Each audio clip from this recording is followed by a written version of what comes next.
నమస్తే, నేను సిరి. గరికపాటి నరసింహారావు గారు ఈ పేరు చెప్పగానే మనకు ముందుగా గుర్తుకొచ్చేది ఏంటంటే భార్యాభర్తల బంధం గురించి చాలా చక్కగా అయితే ప్రవచనాలు అయితే చెప్తూ ఉంటారు. ఆయన ప్రవచనాలు విని కూడా చాలామంది మానవాళ్ళు కూడా చాలామంది ఉన్నారు. అయితే ఇప్పుడు గరికపాటి నరసింహారావు గారు అయితే ఒక టాక్ ఆఫ్ ద టౌన్ లాగా అయిపోయింది. ఎట్లా అంటే ఆయన వ్యక్తిగత విషయాలు, ఎప్పుడో గతంలో జరిగిన విషయాలు ఇప్పుడు అన్ని బయటికి రావడం, కుటుంబ విషయాలు కూడా బయటికి రావడం, ఆమె మొదటి భార్య గురించి మాట్లాడడం, ఇదంతా జరుగుతుంది. అయితే దీనికి సంబంధించి ఎవరైతే మాట్లాడుతున్నారో వాళ్ళకి అంటే ఒక ముందు హెచ్చరిక లాగా అయితే ఇప్పుడు గరికపాటి టీమ్గా నుంచి అయితే ఒక హెచ్చరిక వెళ్ళడం జరిగింది. అయితే అసలు ఇంతకీ ఏం జరిగింది, ఎందుకు ఇప్పుడు గరికపాటి గారి గురించి ఇంతకన్నా మాట్లాడుతున్నాం అనే అంశాన్ని మనకు వివరించడానికి మనతో పాటు ఉన్నారు ప్రముఖ సీనియర్ జర్నలిస్ట్ జగదేవ్ గారు. నమస్కారం సార్. సార్, గరికపాటి నరసింహారావు గారు, సో ఈ గురువుగారి అంటే స్వామి అనుకుంటాం, అయ్యగారు అనుకుంటాం, గురువుగారు అనుకుంటాం, ఈయన చెప్పే ప్రవచనాలు వింటే చాలా వరకు బంధాలు ఎట్లా ఉండాలి, ప్రేమికులు ఎట్లా ఉండాలి, భార్యాభర్తలు ఎట్లా ఉండాలి, అంటే పెద్దవాళ్ళు ఎట్లా ఉండాలి పిల్లల ముందు అని చెప్పి చాలా చక్కగా చెప్పే ఈయన గురించి కొద్ది కాలంగా యూట్యూబ్లో కొన్ని వీడియోలు అయితే హల్చల్ అవుతున్నాయి. చాలా అంటే ఆయన పర్సనల్ లైఫ్ గురించి, మొదటి భార్య గురించి చాలా వరకు మాట్లాడుతున్నారు. సో ఇది అసలు ఏం జరిగింది, ఎందుకు ఇట్లా సడన్గా ఇట్లాంటి ఒక మాటలు మాట్లాడుతున్నారు ఈయన గురించి? ఇట్లాంటి మాటలు నేను మీరు అన్నట్టు సోషల్ మీడియా వేదికగా చాలా హల్చల్గా నడుస్తుంది. ఒక 2-3 ఛానల్స్లో అంటే వాళ్ళు అసభ్యకరంగా ఎక్కడ వ్యాఖ్యలు చేయలేదు, కానీ థంబ్నెయిల్స్ మాత్రం కొంచెం చిరెత్తుకొచ్చేలా పెడుతున్నారు. అది కొంచెం ఎబ్బెట్టుగా ఉంది. అది వాళ్ళ యొక్క భావోద్వేగానికి గురయ్యేలాగా, లేదంటే వాళ్ళ మనోభావాలు దెబ్బతీసేలాగా అనిపిస్తున్నాయి. అది చాలా తప్పు ధోరణి. బట్ ఇవాళ రేపు అంటే వాళ్ళ పెట్టడంలో కూడా తప్పు వాళ్ళది కాదంటాను నేను. ఎందుకంటే జనాలు కూడా అలాగే ఉన్నారు. నేను గరికపాటి వారికి సంబంధించిన ఏవైతే ఈ మధ్యకాలంలో మీరు అంటున్నట్టుగా గత 2 రోజులుగా జరుగుతున్న వ్యవహారంలో చూస్తే, ఆయన గురించి ఫేవర్గా చెప్పిన దానికి వ్యూస్, కామెంట్స్ చాలా తక్కువ ఉన్నాయి. ఆయన గురించి కొంచెం వ్యంగ్యంగానో, వెటకారంగానో, లేదా థంబ్నెయిల్స్కో పెట్టిన వాటికి వ్యూస్ లక్షల్లో ఉన్నాయి. అంటే ఇక్కడ ప్రజలు ఏం కోరుకుంటున్నారండి? అంటే నెగిటివిటీని కోరుకుంటున్నారు. కాంట్రవర్సీయే ఇక్కడ. మరలా నేను చాలా సందర్భాల్లో చెప్పాను, మళ్ళీ చెప్తున్నాను. పూరి జగన్నాథ్ గారి డైలాగ్ని ఒకసారి గుర్తు చేసుకుందాం మనం. ఆయన ఎప్పుడు కూడా వాస్తవానికి అతి దగ్గర కాదు, వాస్తవం అని చెప్తాడు ఆయన. గాంధీ సినిమా 100 రోజులు ఆడలేదు ఇండియాలో, అవునా కదా? కడప కింగ్ అంటే 100 days 200 centers కదా. ఇప్పుడు పుష్ప బెస్ట్ ఎగ్జాంపుల్. దాన్ని అంటే సినిమాగా చూడండి అంతవరకే. మరి అది స్మగ్లర్ ఇవన్నీ కూడా వ్యాఖ్యలు చేసిన సందర్భాలు ఉన్నాయి ఇదే గరికపాటి. మరి ఈరోజు దంగల్ తర్వాత 2nd ప్లేస్లో ఉంది హైయెస్ట్ కలెక్షన్లో భారతీయ సినీ చరిత్రలోనే. 1800 కోట్లు పైచిలకు వసూలు చేసింది. అంటే ఎట్లా ఉందంటే జనాలకి నెగిటివిటీ, కాంట్రవర్సీ. ఎవడో భార్య ఎవరితోనో లేచిపోయింది, ఎవరో భార్యాభర్తలు విడిపోతున్నారు, లేదా ఒక పెద్దింటి పిల్ల వేరే ఒక పేదవాడితో ప్రేమలో ఉంది. ఇట్లాంటి వ్యవహారాలు ఆఖరికి పడక గదిలోనూ పర్సనల్ లైఫ్లో కూడా తొంగి చూసే సంస్కృతి మనందరికీ ఇంజెక్ట్ అయిపోయిందని నా అభిప్రాయం. సో ఇటువంటి నేపథ్యంలో ఎప్పుడో అది ఎవరు మన మిసెస్ గరికపాటి వారి మొదటి భార్య కామేశ్వరి గారు, ఆవిడ ఎప్పుడో 35 ఏళ్ళ కిందట ఇద్దరు విడిపోయారు. పిల్లలు ఈయనే సాకాడు, ఈయనే పెంచాడు. ఆయన అబ్బాయి కూడా మంచి ప్రవచనకర్త. సో ఆవిడ కూడా ఏం చెప్తుంది, ఎప్పుడో 35 ఏళ్ళ కిందట జరిగింది, నేను దాన్ని మర్చిపోయాను, పిల్లలు కూడా ఆయనే చక్కగా బాధ్యతగా చూశాడు, అంతా బాగుంది అని మాట్లాడుతూనే మరోవైపు గరికపాటి వారి మీద కొంత నిష్ఠూరంగా నింద వేసేలాగా మాట్లాడారు ఆవిడ.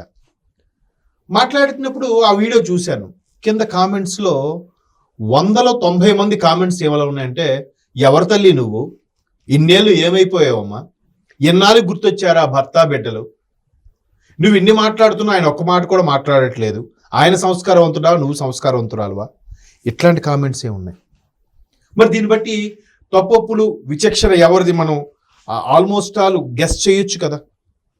బిడ్డల్ని ఆయనే సాకాడని ఆవిడే చెప్తుంది. ఎప్పుడో 35 ఏళ్ళ కింద జరిగిపోయింది. ఆవిడ మానాన్ని ఆవిడ బతుకుతుంది, ఈయన మానాన్ని ఈయన బతుకుతున్నాడు. ఈయన మరలా ఇంకో పెళ్లి చేసుకున్నాడు, తోడు కోసమో లేదా చివరి క్షణాల్లో సహకారం కోసమో చేసుకున్నాడు. బాగానే ఉన్నాడు ఈయన. నేము ఫేమ్ ఇవన్నీ ఉన్నాయి. ఇప్పుడు ఇలా వీడు చెప్పడం బయటకు వచ్చి వేయడం వల్ల ఏమవుతుంది? ఆయనకి ఇబ్బందే కదా. అండ్ మోర్ ఓవర్ ఆయన ప్రతిదీ ముక్కుసూటిగా మాట్లాడే మనిషి, తప్పు కూడా ఒప్పుకునే ధైర్యం ఉన్న ప్రవచనకర్త. ఎందుకంటే నేను ఒకసారి చూశాను, ఒక సందర్భంలో ఆయన తండ్రి గారికి తెలియకుండానే ఆయన చెప్పిన మాట వినలేదు, ఆయన బాధ పెట్టానని సభాముఖంగా చెప్తూ ఎమోషనల్ అయిపోయాడు కూడా ఆయన. అంటే తప్పుని ఒప్పుకోవడానికి కూడా చాలా ధైర్యం కావాలి. ఆ ధైర్యం ఉన్న వ్యక్తి ఆయన. నిజం నిష్ఠూరంగా మాట్లాడతాడు ఆయన. ప్రధానమంత్రి మోదీ గారు పరిపాలన అలాంటి వ్యక్తి ఉండాలమ్మా మనకి, సనాతన ధర్మం బతకాలి అంటే, హైందూ సిద్ధాంతం ముందుకెళ్లాలంటే అలాంటి వ్యక్తి ఉండాలని చెప్పే ధైర్యం ఉన్న ప్రవచనకర్త. పవన్ కళ్యాణ్ లాంటి వ్యక్తి అబ్బా ఇట్లా చేశారే, లేదా చంద్రబాబు లాంటి వ్యక్తి మన నిజంగా అటువంటి వ్యక్తి ఉండడం వల్ల ఎంతవరకు అభివృద్ధి పరుగులు పెడుతుందని చెప్పి నిర్భయంగా కొండ బదలగొట్టుకొని చెప్పే వ్యక్తి గరికపాటి వారు.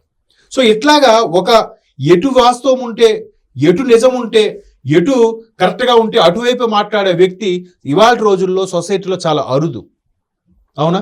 మరి ఆయన మాట్లాడినప్పుడు ఆబ్వియస్లీ ఎవరు ఆయన అంటే ఎవరు పడిన వాళ్ళు ఎవరు ఉంటారు? ప్రతిపక్షం వాళ్ళే. ఆయన పడిన వాళ్ళు ఎవరు ఉంటారు? వేరే పక్షం వాళ్ళు. మరి ఖచ్చితంగా ట్రోల్స్ చేస్తారుగా, చేస్తున్నారు, నోటికి వచ్చినట్టు చేస్తున్నారు. కామాంధుడు అని పెట్టాడు ఒకడు, లేదంటే రాసలీలని పెడుతున్నాడు ఒకడు. మీరేం చూసారా? అసలు వాళ్ళ పర్సనల్ లైఫ్ లో ఏం జరిగింది అనేది ఎవరికి తెలియదు. ఆ ఇద్దరు వ్యక్తులకు తప్ప ఇంకెవరికి తెలియదు. మనం మాట్లాడడం ఎంతవరకు కరెక్ట్ అసలు వాళ్ళ విషయంలోకి వెళ్ళి, అది కూడా ఇప్పుడు 35 years బ్యాక్ జరిగిన విషయాన్ని. ఇప్పుడు భార్యాభర్తలు చాలా మంది విడిపోతున్నారు ఈ మధ్యకాలంలో. విడిపోయినప్పుడు భర్త వైపు మగపిల్లడి వైపు వాళ్ళు వాళ్ళ చుట్టాలు బంధువులు మా కోడలు గయ్యాలి, రాక్షసి, సరిగ్గా చూసుకోదని వీళ్ళంటారు. అమ్మాయి తరపు వాళ్ళు వాడు చెత్త కదవా, అన్ని అవలాట్లు ఉన్నాయి, తాగుబోతూ తిరిగిపోతూ, భార్యని పట్టించుకోడు, వచ్చిందంతా ప్యాకెట్లో తగలేస్తాడు, ఇలాగ ఏవో రకరకాల చెప్తారు. బట్ ఏం జరిగిందని ఇది వాళ్ళిద్దరి మధ్యన 4 గోడల మధ్యన తెలుస్తుంది. మూడో వ్యక్తి నోబడీ కెన్ జస్టిఫై కదా. మరి ఇలాంటి టైంలో నరవలేని 4 కదా, ఏదో ఒకటి మాట, అదిగో పులి అంటే ఇదిగో తోక అంటాడు ఒకడు.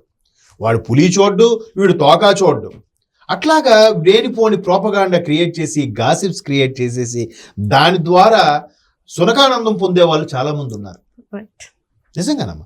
కాబట్టి దీనివల్ల ఇప్పుడు ఆయన ధైర్యవంతుడు. చాలా వరకు ఆయనలో గొప్ప విషయం ఏంటో నేను గమనించింది, ప్రతిదీ తర్కం జోడించి చెప్తాడు.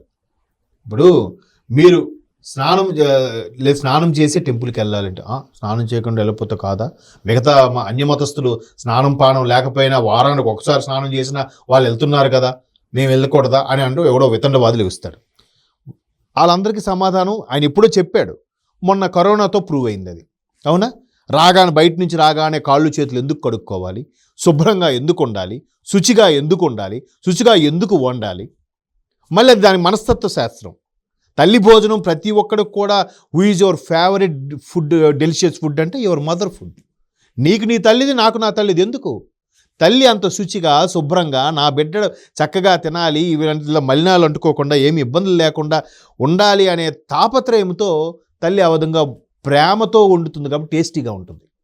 అదే కదా ఆయన లాజిక్ చెప్పింది అక్కడ. దీనికి సైన్స్ జోడిస్తాడు, సనాతన ధర్మం జోడిస్తాడు, వాస్తవికతకు దగ్గరగా చెప్తాడు.